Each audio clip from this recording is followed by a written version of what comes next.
Hello, I'm Dr. Salos. This time, we'll look at 6 ways to keep sweet foods far away. When it comes to the bad health impacts of sugary foods, it goes without saying that diabetes, obesity, and cardiovascular disease are the most serious health dangers.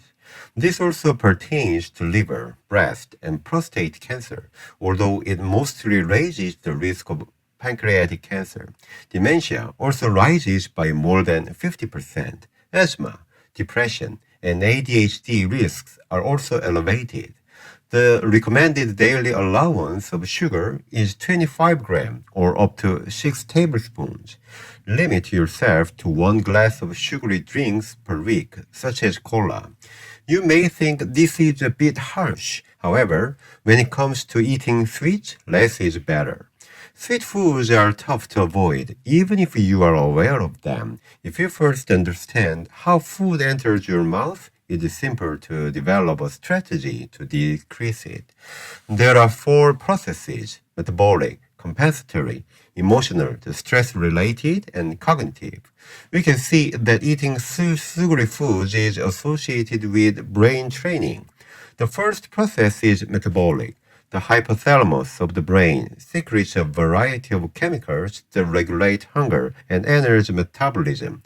The hormones are leptin, ghrelin, insulin, and CCK. The second step involves the compensation process. When this is broken, we react to even minor stimuli and are more likely to consume sugary foods. However, they are dissatisfied and seek higher compensation. However, oily and sugary foods disrupt the reward circuit. In other words, the food itself disrupts the reward system without affecting body weight, and this can be done only once. Scary, right? People who have a disrupted reward circuit may avoid low-carb and low-fat foods. It is a vicious circle. The purpose is to break the link. You may know which neurotransmitter is most crucial in the reward process is dopamine. This results in 2 very critical organs. Please remember this. First, the vagus nerve controls the dopamine pathway. It connects the brain with the intestines. It is critical in assisting the brain in determining which food to eat, how much to eat, and the amount of reward to expect. However, when you consume high-calorie, dense foods, the sensitivity of the vagus nerve decreases. When the sensitivity of the vagus nerve declines, ghrelin, which tells you to eat more food, comes into action. Leptin, the hormone that regulates hunger, is currently ineffective.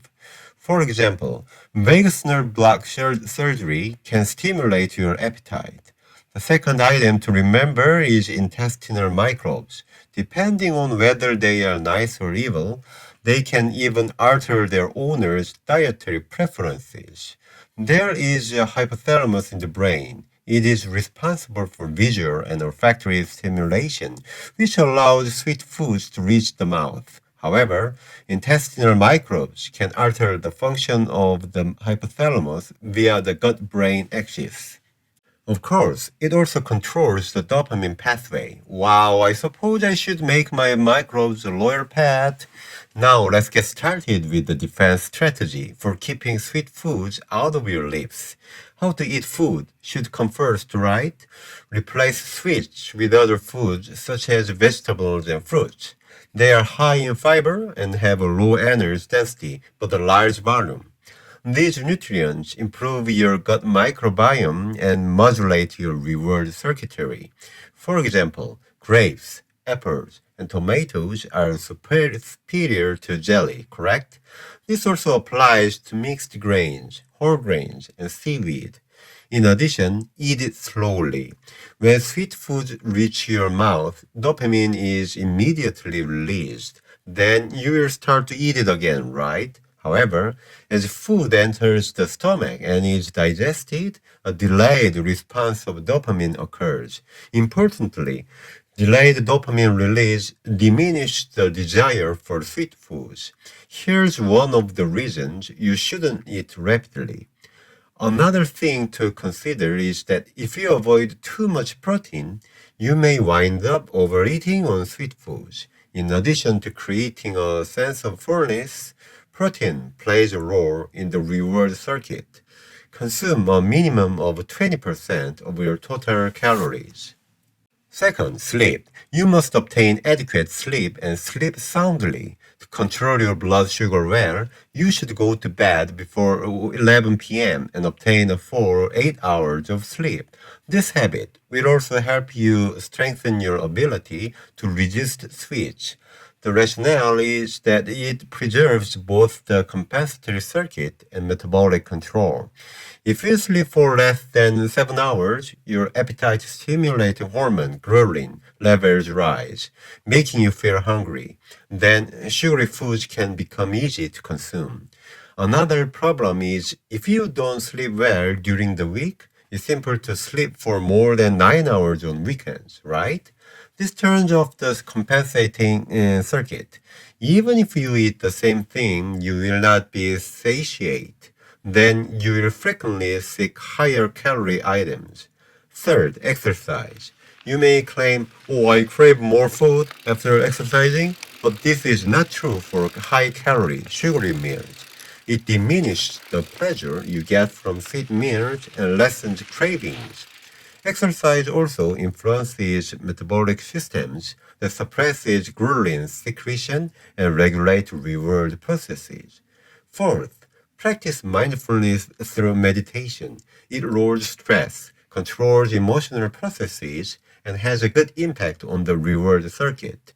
Did I mention the importance of the vagus nerve earlier? This is why meditation, which increases the vagus nerve, is effective in avoiding switch. Fifth, you must control your stress. I mentioned that the third process of food intake is emotional, correct? When you're sad, it's easy to want to switch. In the dopamine reward system, liking sweet foods triggers the wanting response. When you are stressed, the hormone cortisol makes your brain desire switch. Likewise, stress influences both metabolic and compensatory systems. So, when you are anxious, don't determine what to eat. Most likely, you will select something sweet. So, how can you manage stress? Seneca of the Stoic school said this, correct? I suffer more from imagination than from reality. Focus only on what you can control. I hope this helps you deal with stress and avoid sugary foods. Sixth, continue to communicate with those around you. Hug your family. Why do you think it's related with sweet foods? Due to oxytocin. This love hormone modulates emotional processes and reduces stress. Furthermore, the reward mechanism causes the frontal lobe of the brain to focus on the long-term health effects of refraining from sweet meals rather than the short-term pleasure of sweet foods. As a result, it allows you to cope with stress without resorting to sugary foods. So let me summarize. The brain, intestines, and vagus nerve are key organs for avoiding sugary foods.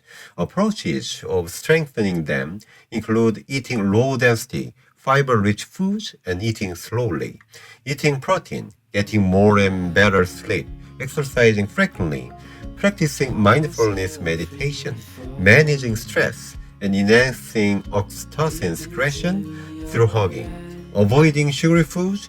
Dieting alone, even with great determination, has a limited likelihood of success. Try every approach I suggested. If you find it useful, please subscribe and like. See you next time. Saludos. In this moment, never think about going, won't you stay?